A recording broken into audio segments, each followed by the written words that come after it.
45 বাতৰি কৈ চুচি লালচিঙা বাইখাটুনে যোৱাকালি মংগলদৈ চহৰৰ বেজপাৰা অঞ্চলত দাইতী এজনী ভুই থকা অৱস্থাত তিনিটা বৰটকুলাই দাইতীজনীক অপহৰণ কৰি নিয়ে।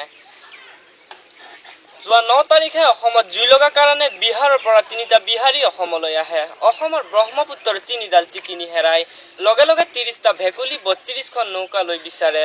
এতিয়া এডাল টিকিনিৰ সন্ধান পোৱা গৈছে আৰু বাকী দুডাল টিকিনিৰ মৃত্যু ঘটা বুলি আঞ্চলিক বাতৰিত আহিছে। দিল্লীৰ পৰা আহি থকা মামাৰে খোৱা প্লেন এখন ধৰাকাউৰী এটাই দেনা মাৰি মাটিত বগৰাই দিয়াৰ ফলত 52 গৰাকী পিপিৰাই প্লেনখন হেৰাও কৰে। ধৰাকাউৰীটো ফলতে গ্ৰেফতাৰ কৰা হৈছে।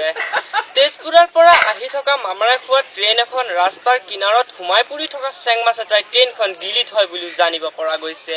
গভৰ্ণমেণ্টে দাবী জনাই কয় যে ট্ৰেইনখন উলিয়াই দিব লাগে, নহলে চেংমাছৰ কুকুৰৰ পোৱালিৰ দৰে ফাঁচি হ'ব বুলি এই কথা খুটিৰাম তালুকদাৰে নাৰিকলৰ গছত উঠি ভাষণ দিয়ে।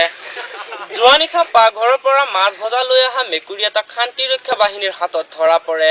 মেকুৰীটো বহুতো ৰান্ধনীৰ ভজা মাছ খাইছে বুলি সন্দেহ কৰে। মেকুৰীটো এতিয়া বৰ্তমান নলবাৰী থানাত জেৰা কৰা হৈছে। মুন্ধৰা পুখুৰীত শ্ৰী লেদৰাম মেধিয়ে 47 ঘণ্টা 47 মিনিট 47 ছেকেণ্ড পানীৰ তলত ডুবিয়াই বিশ্বৰ ৰেকৰ্ড স্থাপন কৰে। তেওঁৰ মৃতদেহ এতিয়া বৰ্তমান নৱগত শ্মশানত দাপন কৰা হৈছে। শ্ৰী চুহুমুং পাণ্ডে মংগলদৈ চহৰত ইলেক্ট্ৰিক লাইটৰ ব্যৱস্থা নোহোৱাৰ কাৰণে 1050 কেজি জোনাকী পৰুৱা পঠিয়াই দিয়া বুলিও আমাৰ আঞ্চলিক বাতৰিত আহিছে। যোৱাকালি ধাৰাসাৰা বৰষুণত বুন্দিয়া ভুজিয়াৰ সৰাৰ সম্ভাৱনা আছে। পিছৰ দুদিনত আঙুৰ পিনে কেঁচা কলো সৰাৰ সম্ভাৱনা আছে। তেজবতী শৰ্মাই তেজৰ বস্তা পাৰি শুই থাকোতে জনজনে বাগৰি পৰাৰ বাতৰি আহিছে।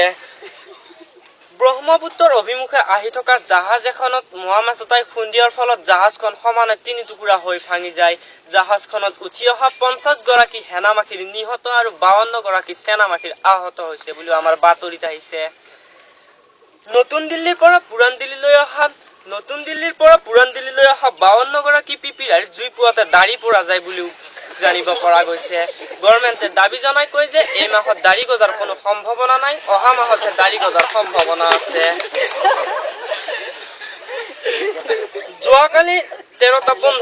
যোৱা নিশা 13টা 15 বজাত দৰিকণা মাছ এটাই ভূটানৰ গেটত